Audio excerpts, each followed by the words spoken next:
Ndugu zangu, hakuna kitu muhimu katika maisha ya mwanadamu kama elimu ya utambuzi. Elimu ya utambuzi, yani kulitambua jambo, kulijua jambo. Na mwanadamu yoyote, moja ya kitu anachotakiwa kukifanya muda mwingi, awe ni mtu wa kutafakari. Sio akaekae tu kama mbuzi, kama ng'ombe, hatafakari, yaishi tu. Hakai akatenga muda akakaa chini akatafakari na akawa ni mwenye kujiuliza maswali. Kwa nini? Kwa nini? Kwa nini? Moja ya mambo muhimu mwanadamu anatakiwa awe ajiuliza maswali. Kwa nini? Kwa nini? Yani atafakari kitu alafu ajiulize kwa nini hichi. Sijui tuelewana? Na atafakur nurul iman. Mtu yote ambaye anaamini mwangaza wake ni kutafakari. Kila kitu kinahitaji mwangaza. Ikiwa wewe kushaamini kwa Uislamu, Uislamu bado ndani yake kama si mtu wa kutafakari, basi Uislamu wako wewe unakuwa una kiza. Tuelewana? Kwa kauli ya masahaba, atafakur an-nur imani. Kutafakari ndio nuru yani ya kuamini, ndio nuru ya muumini. Anapotafakari muumini, kwa nini? Kwa nini hata nazi kawi tafakari, kwa nini nazi? Imekuwaje? Imeanzaanzaje mpaka ikawa nazi, kumbi, kifuu, nyama, maji, imekuwaje?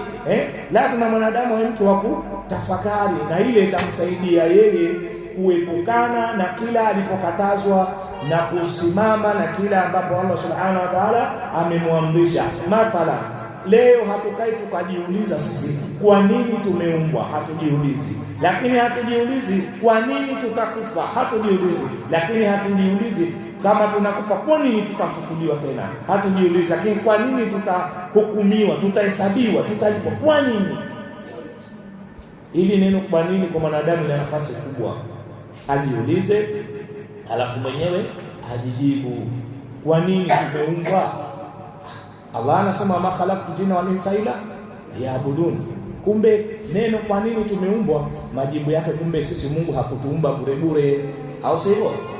Katuumba binadamu na majini, wanawake na wanaume, lakini kusudio na asbabi kuu ni kumwabudu, au sivyo?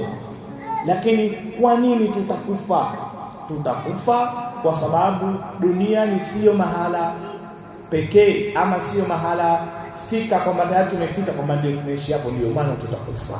Lakini tukishakufa si tumekufa, kwa nini tutafufuliwa? Maana yake sasa tutafufuliwa kutokana na maisha ambayo tuliyaishi kabla ya kufa, au sivyo?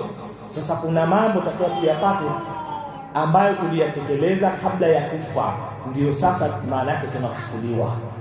Lakini tunafufuliwa tufanye nini? Tuhesabiwe. Tunahesabiwa nini? Maisha tuliyoyaishi ambayo bado yanarudi pale pale tuliumbwa kwa ajili ya ibada. Je, tulitekeleza ama tuliacha? Tulizifanya sawa ama tulizifanya ndivyo sivyo? Tutafufuliwa, tutahesabiwa. Kwa nini tunahesabiwa? Tutahesabiwa ili tulipe kwa mujibu wa tulio yatenda. Kwa nini Mungu aumbe moto na pepo? Mungu kaumba moto na pepo kwa sababu moto utakuwa ni kwa ajili ya walioacha amri zake, na pepo itakuwa ni kwa ajili ya waliofuata amri zake.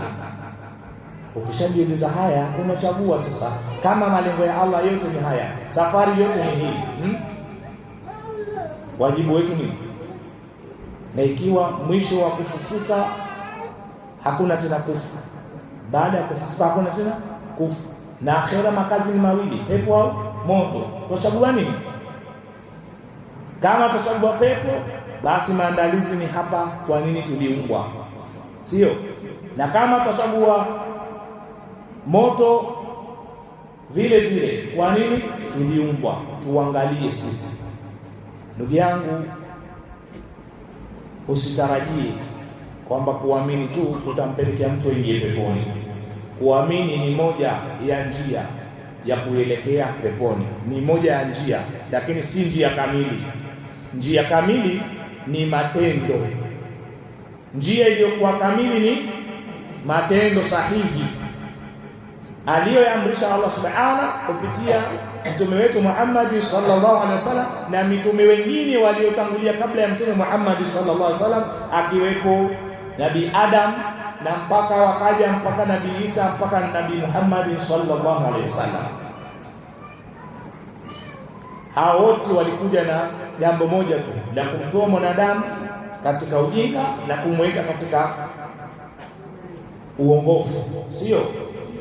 tujiulize sana neno kwa nini, na tusijiulize kwa nini bila ya majibu, na baada ya majibu mwanadamu achague anataka nini, anakusudia nini na anafanya nini.